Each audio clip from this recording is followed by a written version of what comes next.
وہ جو مزدور تھے کتنے مجبور تھے، کس قدر درد میں نیند میں چور تھے۔ سنیں گے دوستو عمران پرتاپ گڑھی کی ایک درد بھری نظم۔ اس سے پہلے بتا دوں دوستو، پچھم بنگال کی مکھیہ منتری ممتا بنرجی نے مودی سرکار کو چنوتی بولی، کچھ بھی ہو جائے NRC نہیں کرنے دوں گی۔ چلیے پہلے سنتے ہیں عمران پرتاپ گڑھی کی نظم۔ تو آپ سے گزارش ہے ویڈیو کو لائک کیجیے اور چینل کو ضرور سبسکرائب کیجیے۔ آج پوری دنیا مدرس ڈے منا رہی ہے۔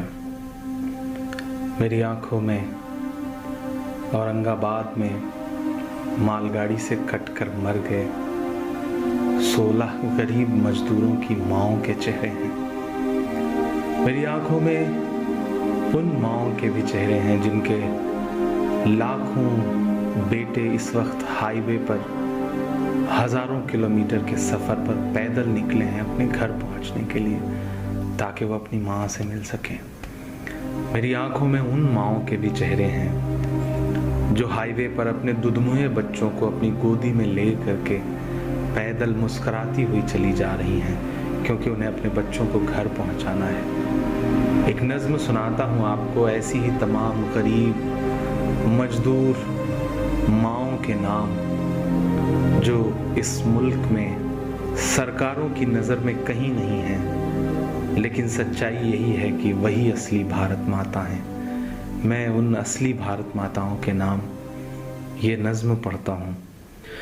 ٹوٹ کر کانچ کی چوڑیاں رہ گئیں، کچھ پھٹی دھوتیاں پگڑیاں رہ گئیں۔ ٹوٹ کر کانچ کی چوڑیاں رہ گئیں، کچھ پھٹی دھوتیاں پگڑیاں رہ گئیں۔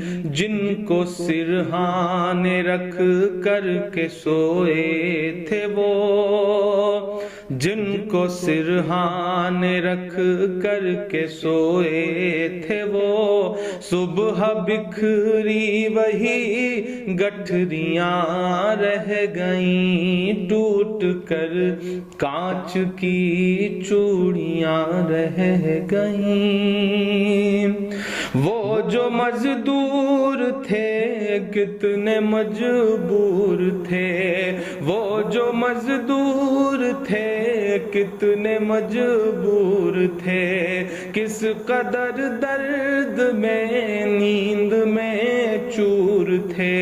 نیند اور موت کا ایسا رشتہ جڑا، نیند اور موت کا ایسا رشتہ جڑا، چیختی ریل کی پٹریاں رہ گئیں، صبح بکھری وہی گٹھریاں رہ گئیں، کچھ پھٹی دھوتیاں پگڑیاں رہ گئیں۔ نیند اور موت کا ایسا رشتہ جڑا، چیختی ریل کی پٹریاں رہ گئیں۔ دوستو عمران پرتاپ گڑھی کی نظم سننے کے بعد آپ اپنی رائے میں کیا کہنا چاہتے ہیں وہ نیچے کمنٹ باکس میں ضرور بتائیں۔ آئیے دوستو موت کا منظر کتاب سے ایک قصہ ایک عورت کا سنتے ہیں۔ ابو الحسن سراج رحمۃ اللہ علیہ کہتے ہیں کہ میں ایک مرتبہ حج کو گیا، میں طواف کر رہا تھا، میری نگاہ ایک ایسی حسین عورت پر پڑی جس کے چہرے کا حسن چمک رہا تھا۔ میں نے کہا واللہ ایسی حسین عورت میں نے آج تک نہیں دیکھی۔ یہ اس کے چہرہ کی ساری رونق اس وجہ سے ہے کہ اس کو کبھی کوئی رنج و غم نہیں پہنچا۔ اس نے میری بات سن لی، کہنے لگی تم نے یہ کیا کہا؟ واللہ میں غموں میں جکڑی ہوئی ہوں اور میرا دل فکروں سے اور آفتوں سے زخمی ہے اور کوئی بھی میرے غموں میں میرا شریک نہیں رہا۔ میں نے پوچھا کیا ہوا؟ کہنے لگی کہ میرے خاوند نے قربانی کی ایک بکری ذبح کی، میرے 2 چھوٹے بچے کھیل رہے تھے اور ایک بچہ دودھ پیتا میری گود میں تھا۔ میں گوشت پکانے کے لیے اٹھی تو ان دونوں لڑکوں میں سے ایک نے دوسرے سے کہا میں تجھے بتاؤں کہ ابا نے بکری کس طرح ذبح کی؟ اس نے کہا بتا۔